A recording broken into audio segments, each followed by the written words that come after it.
Hello friends, welcome to IICS platform. आज है 3 जून और 3 जून का करेंगे हम करंट अफेयर। तो चलिए लेक्चर स्टार्ट करते हैं। फर्स्ट न्यूज़ है गिग वर्कर। देखो ये क्या होते हैं, पहले तो आप जान लीजिए क्यों न्यूज़ में है ये। देखो तेलंगाना गवर्नमेंट ने एक ड्राफ्ट पास करा है। क्या किया है? एक ड्राफ्ट पास करा है जिसका नाम है गिग वर्कर पॉलिसी 2024। अब इसमें क्या बोला है कि जितने भी गिग वर्कर होंगे उनको बेनिफिट दिया जाएगा। अब क्या बेनिफिट दिया जाएगा, और सबसे बड़ा क्वेश्चन बनता है कि गिग वर्कर और गिग इकोनॉमी होता क्या है। तो देखो आप जानते होंगे दोस्तों, जोमैटो से आप कई बार खाना मंगाते होंगे, स्विगी से मंगाते होंगे, या फिर आप ओला वाले को बुलाते होंगे या उबर वाले को बुलाते होंगे, या फिर आप फ्लिपकार्ट का यूज़ करके कुछ भी, फ्लिपकार्ट का यूज़ करके, अमेज़ॉन का यूज़ करके, ये इनका यूज़ करके आप कुछ भी गुड्स एंड सर्विसेज मंगाते होंगे। अब जो बंदा देने आता है, जो घर पे अपने देने आता है, that is called a gig worker. That is called a gig worker and these all are gig economy. Gig economy, the business are called as a gig economy. अब सुनो, अब आपके यहाँ जो बंदा देने आता है, जो भी आपको service, goods and service deliver करने आता है, आप उसकी हालत देखते होंगे।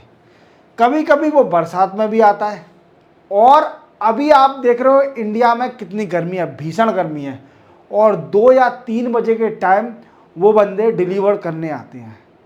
तो what we say that's these all people needed for the protection and this all are on the come on the surface by the Telangana government. Telangana government के जरिए ये सबको सच होते जा रहा है। अब तेलंगाना गवर्नमेंट ने गिग वर्कर के लिए एक पॉलिसी निकाली है। इसमें बोला है कि गिग वर्कर को मिनिमम वेज दिया जाएगा। इसके जरिए क्या हो जाएगा, उनका मिनिमम वेज हो जाएगा। समझ रहे हो आप मेरी बात को। दूसरा बेनिफिट क्या होगा? दूसरा बेनिफिट, इनको accidental insurance of 5 lakh, 5 lakh का एक्सीडेंटल इंश्योरेंस मिलेगा। तीसरा बेनिफिट क्या मिलेगा इनको? तीसरा बेनिफिट इनको मिलेगा old age pension. Old age pension, समझ रहे हो। और बेनिफिट, और बेनिफिट क्या मिलेगा? इनके स्कॉलरशिप दी जाएगी इनके बच्चों को। Scholarship for children of gig worker. और बेनिफिट क्या मिलेगा? अरे बड़ा बड़ा बेनिफिट मिल रहा है सर इनको। ये डिजर्व भी करते हैं, ये इस बेनिफिट को डिजर्व भी करते हैं, और मुझे लगता है कि ये तेलंगाना गवर्नमेंट नहीं, पूरे इंडिया में लागू होना चाहिए इस पॉलिसी को। देखो और सबसे बड़ा बेनिफिट और क्या मिलेगा इनको? जो तो हो गया सब कुछ, minimum wage, accidental insurance of 5 lakh, old age pension, scholarship for children of economic gig worker के लिए। दूसरा, जो कंपनियां होंगी, respective company of gig economy contribute fund, एक फंड बनाया जाएगा जिसमें ये सारी कंपनियां कंट्रीब्यूट करेंगी, और दैट मैनेज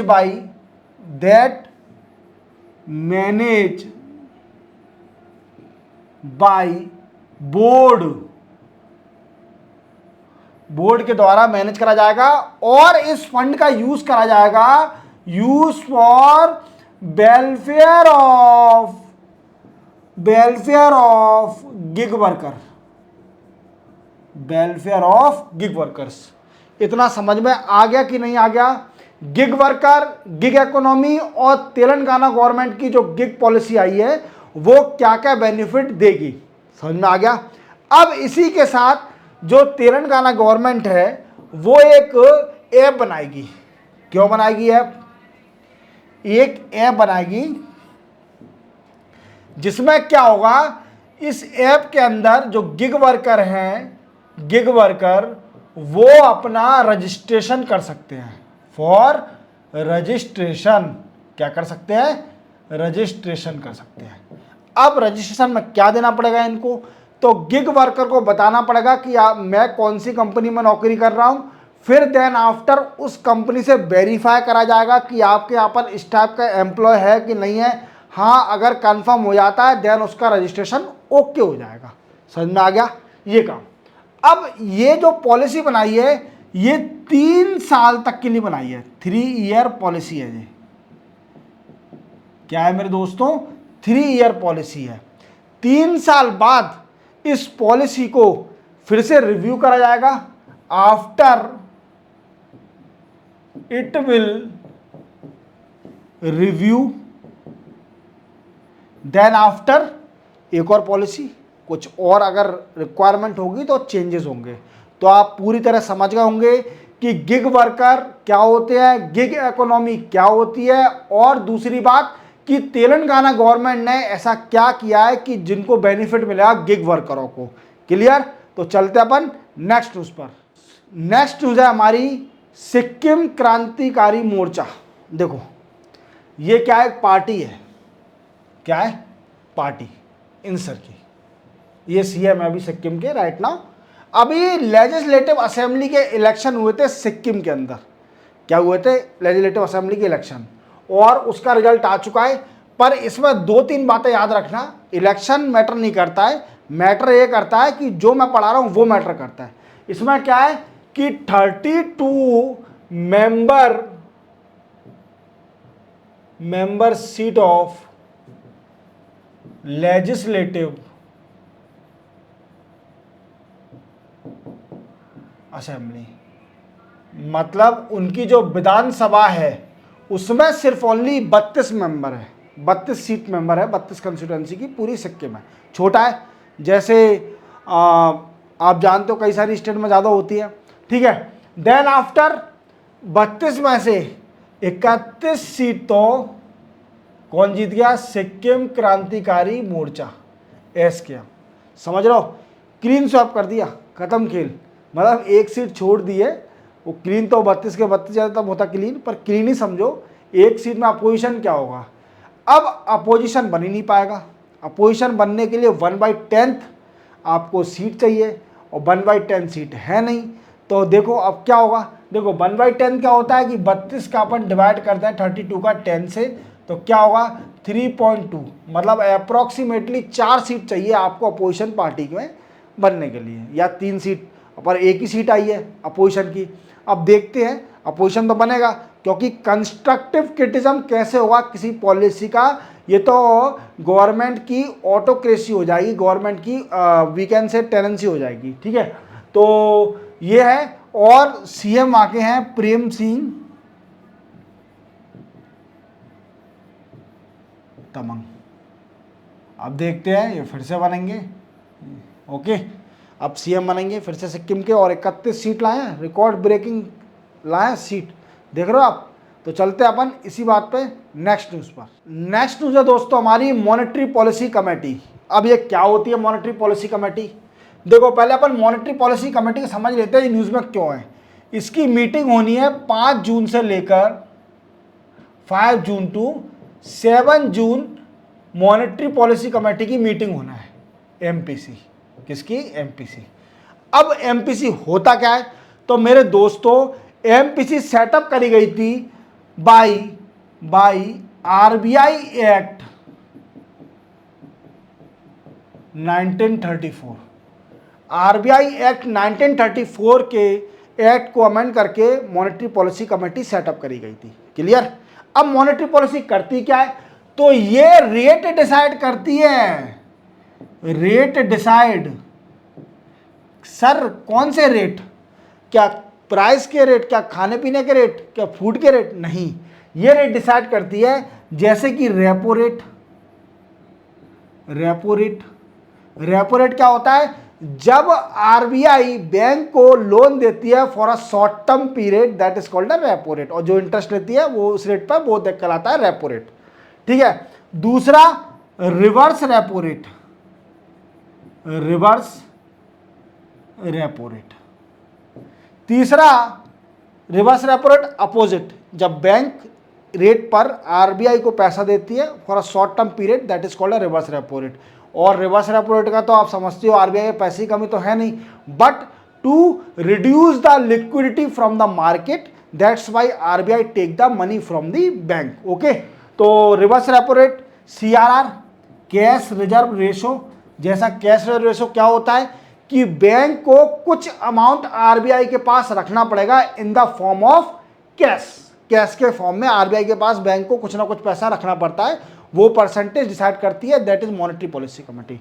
दूसरा एसएलआर, सैचुरेटी लिक्विडिटी रेशो, ये क्या होता है कि बैंक को कुछ पैसा अपने पास रखना पड़ता है in the form of cash, physical property, किसी भी फॉर्म में रख सकती है, वो गोल्ड के फॉर्म में रख सकती है, मनी के फॉर्म में रख सकती है। ये किस लिए कि अगर बैंक का एनपीए बढ़ता जाए तो वो नुकसान में, घाटे में न जाए, वो अपने आप को रिकवर कर ले, तो एसएलआर भी इसके डिसाइड होता है।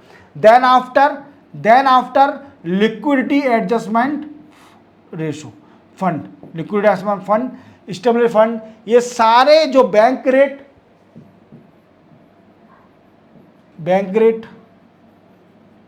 ठीक है, ये सारे रेट डिसाइड करती है कौन, मॉनेटरी पॉलिसी कमेटी। अब ये न्यूज में क्यों है, ये न्यूज में इसलिए है क्योंकि 5 जून से लेकर 7 जून तक इनकी मीटिंग होना है, deciding on the rate of repo, repo rate change होगा। बट अभी एक्सपेक्टेशन लगाया जा रहा है कि रेपो रेट चेंज नहीं होगा, 6.5% ही रहेगा। क्यों रहेगा, इसलिए रहेगा क्योंकि the reason behind it, food inflation. क्या रीजन है, फूड इन्फ्लेशन, मींस खाने पीने का इन्फ्लेशन, प्राइस बढ़ी हुई है, इसलिए वो रेट को बढ़ाएंगे नहीं, ना ही घटाएंगे, जिससे कि इन्फ्लेशन को पहले कंट्रोल करेंगे। क्योंकि आरबीआई ने डिसाइड करा है कि 4% needed to CPI, consumer price index कम से कम 4% होना चाहिए मिनिमम, तभी देन आफ्टर डिसाइड करेगी कि रेट को कम करा जाए लिक्विडिटी बढ़ाने के लिए या फिर ज़्यादा करा जाए लिक्विडिटी कम करने के लिए। इन्फ्लेशन को कंट्रोल कैसे करा जाता है, ये रेट ही डिसाइड करने के बाद, रेट डिसाइड करने से ही इन्फ्लेशन कंट्रोल होता है। तो क्लियर हो गया। इसी के साथ चलते अपन नेक्स्ट न्यूज़ पर। नेक्स्ट न्यूज़ है हमारी फार्मर इलेक्ट्रिसिटी के ऊपर। अब क्या होता है ये, तो देखो आप जानते हो कि फार्मरों को इलेक्ट्रिसिटी देना बहुत ज़्यादा ज़रूरी है for cultivation of the agriculture. देखो ये चल रहा है पंप। अब ये पंप क्या चल रहा है, पंप इसलिए चल रहा है क्योंकि यहाँ पर इलेक्ट्रिसिटी है। क्या है, इलेक्ट्रिसिटी है। अभी क्या हो रहा है कि राजस्थान के जो फार्मर हैं वो बड़े परेशान हैं क्योंकि उनको इलेक्ट्रिसिटी प्रॉपर तरीके से नहीं मिल रही है, सिर्फ only 4 hour per day electricity मिल रही है। कितनी मिल रही है, 4 आवर। अब इन्होंने, जो यूनियन है इनका जो भी है, तो उन्होंने इसके लिए एक सॉल्यूशन निकाला है। क्या सॉल्यूशन निकाला है, इसके लिए सॉल्यूशन निकाला है कि एक सेटअप करा जाए farmer cooperative based distribution model. ये क्या है, ये बोला है कि इसको सेटअप करो। इससे होगा क्या, कॉपरेशन, कोऑपरेटिव आप तो जानते होंगे कोऑपरेटिव क्या होता है कि कई सारे एक ही फील्ड से जब मिलजुल के एक ऑर्गेनाइजेशन आते हैं, that is called a cooperative. Okay, ये सिंपल चीज है। तो ऐसा ही एक farmer cooperative based distribution model बना जाए। इसका काम क्या होगा कि टू रेगुलेट क्या, and accountability of distribution of electricity का डिस्ट्रीब्यूशन की अकाउंटेबिलिटी और रेगुलेशन को मॉनिटर करेगा ये, जिससे कि किसानों को प्रॉपर इलेक्ट्रिसिटी मिल सके, और प्रॉपर इलेक्ट्रिसिटी मिलेगी तो डेफिनेटली फार्मर की प्रोडक्टिविटी बढ़ेगी, उनकी किसानी की प्रोडक्टिविटी बढ़ेगी, क्योंकि पानी प्रॉपर दिया जाएगा उनकी फसलों को। तो इससे क्या होगा कि उनकी एग्रीकल्चर वीकेंड से प्रोडक्टिविटी बढ़ेगी, और ये लीड करता है डायरेक्ट किसको, कि उनकी इनकम को लीड करता है। तो किसान की इसके साथ इनकम भी बढ़ेगी। तो ऐसा पूरा न्यूज़ है। तो इसको आपको दो चीज़ याद रखना है, इसमें याद रखना है कि farmer cooperative based distribution model, इसका नाम याद रखना। ये क्या करेगा, ये इसका काम ये होगा कि accountability and regulation of the distribution of electricity to farmer. समझ में आ गया, क्लियर हो गया। चलते अपन नेक्स्ट न्यूज़ पर। नेक्स्ट न्यूज़ है हमारी एक्सरसाइज के ऊपर। देखो, हमारे इंडियन एयरफोर्स ने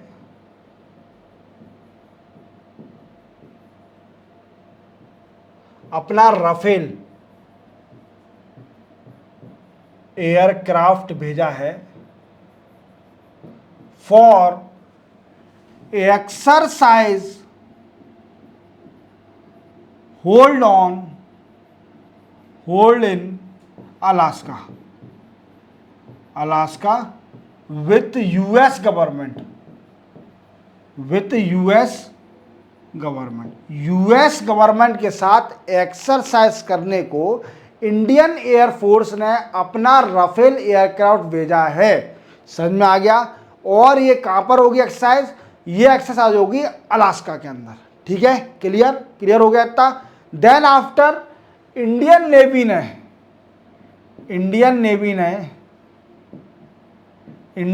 ने अपना INS शिवालिक भेजा है, send for exercise that hold in Hawaii island पर जो यूएसए के साथ एक्सरसाइज होगी इंडियन नेवी की, उसमें भी अपना INS शिवालिक भेजा है दोस्तों। INS Shivalik, this is INS Shivalik and this is Rafale aircraft. Clear, ये राफेल एयरक्राफ्ट है, ये INS शिवालिक है। तो क्लियर हो गया, ये एक्सरसाइज होने वाली है, एक होगी अलास्का में और एक होगी हवाई में। क्लियर। चलते अपन नेक्स्ट न्यूज पर। नेक्स्ट न्यूज है हमारी पाकिस्तान कारनामा। पाकिस्तान ने क्या किया है, देखो पाकिस्तान ने क्या किया, बहुत अच्छा काम कर दिया पाकिस्तान ने। ये मैडम है जिनका नाम है हेलन मैरी रॉबर्ट।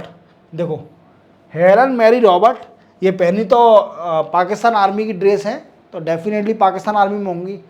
तो ये क्या है, ये क्रिश्चियन है, डेफिनेटली पाकिस्तान में ये माइनॉरिटी कम्युनिटी है।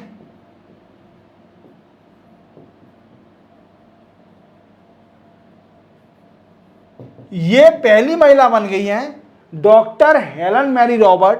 ये पहली महिला है, first women to appoint brigadier in Pakistan army. वाह Pakistan, you also believe on the power of women, that's a good thing। ठीक है, तो हेलिना रॉबर्ट्स, जो हेलिना मैरी रॉबर्ट्स हैं डॉक्टर, वो पहले मेडिकल कॉर्प्स थी आर्मी के अंदर, अब उनको ब्रिगेडियर बना दिया है पाकिस्तान आर्मी में। और ये न्यूज़ में क्यों है, क्योंकि ये पहली महिला है फ्रॉम क्रिश्चियन कम्युनिटी और minority in Pakistan, that's why it is a news. ये न्यूज़ में है, सी इज न्यूज़। और दूसरी बात, पाकिस्तान ने अच्छा काम करा है, आई अप्रिशिएट पाकिस्तान, कुछ तो अच्छा काम कर रही है। ठीक है, तो इसी के साथ चलते हम नेक्स्ट न्यूज़ पर। नेक्स्ट न्यूज़ है दोस्तों हमारा चाइना चैंग-ई। देखो चाइना चैंग-ई 6, मैंने आपको कई बार बताया है, ये स्पेस क्राफ्ट है चाइना का। क्या है, space craft of space craft of China. मैंने कई बार क्वेश्चन में बताया है कि चैंग E6 स्पेस क्राफ्ट किसका है? चाइना का। अब ये करेगा क्या? तो देखो ये लैंड कर चुका है, landed on far side of moon, means moon के अपोजिट साइड पर लैंड कर चुका है। ये कारनामा कर लिया चैंग E6 ने। पर ये करेगा क्या? देखो एक और बात रखना, इसमें क्रू नहीं गया है कोई भी, ये अनक्रू स्क्रिप्ट क्राफ्ट है, मीन्स कोई आदमी इसके अंदर गया नहीं है, अकेला मतलब स्पेस क्राफ्ट अकेले गया है। अब ये करेगा क्या? तो देखो वहां से जो फार साइड ऑफ मून से है वहां से रॉक एंड सॉइल सैंपल लेके आएगा। क्या लेके आएगा? रॉक और सॉइल सैंपल लेके आएगा और उनकी इन्वेस्टिगेशन होगी। वी कैन दे दैट इन्वेस्टिगेशन होगी in China to find out the resource और the water availability in the far side of the moon. Clear हो गया? तो आपसे कोई भी पूछेगा चैंग E6 स्पेसक्राफ्ट किसका है? चाइना का है। इसका काम क्या है? मून के फार साइड पर लैंड कर चुका है, ये वहां से सैंपल लेके आएगा और चाइना में इस पर रिसर्च करी जाएगी कि रिसोर्स कौन से अवेलेबल है और वहां पर वाटर अवेलेबल है कि नहीं है।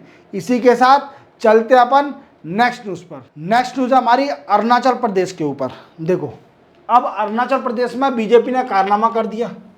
क्या कारनामा कर दिया? फिर से अरुणाचल प्रदेश में 46 सीट बीजेपी जीती है।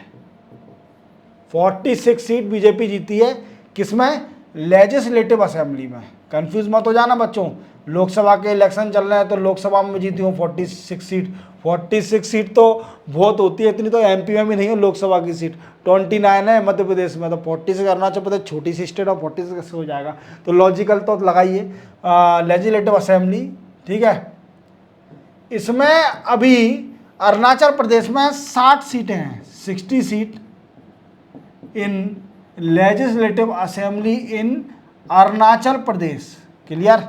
60 सीटों की असेंबली है वहां पर और जिसमें से 46 सीटें 46 सीटें कौन जीता है? सिर्फ ओनली वो जीती है, सिर्फ ओनली बीजेपी गवर्नमेंट। और हमारे राहुल सर जी जो कि कांग्रेस के हेड है, उन्होंने सिर्फ ओनली 1 सीट जीती है। कितनी जीती है? 1 सीट जीती है। राहुल गांधी जी ने 1 सीट जीती है कांग्रेस ने। और कांग्रेस मीन्स नीचे से सबसे फर्स्ट नंबर पर है, फर्स्ट नंबर पर है सबसे नीचे से। तो 46 सीटें 46 सीटें जीती है बीजेपी गवर्नमेंट ने और सरकार बीजेपी की बनेगी। 60 सीटें हैं तो कितना चाहिए इनको? 31 सीट चाहिए सरकार बनाने के लिए। और सरकार जब 46 सीटें हैं तो सरकार तो बनी जाएगी बीजेपी की। और ये तो अपोजिशन पार्टी भी नहीं है, ये 1 सीट वाले राहुल गांधी जी 1 सीट लाए सिर्फ ओनली। तो इनका तो सपना मुझे लगता है कि कभी होगा कि नहीं होगा, देखते हैं अब फाइनल क्या होता है। चलते हैं अपन। इसी के साथ 3 जून के करंट अफेयर कंप्लीट होते हैं। मिलते हैं हम कल 4 जून के नए करंट अफेयर के साथ। तब तक के लिए जय हिंद।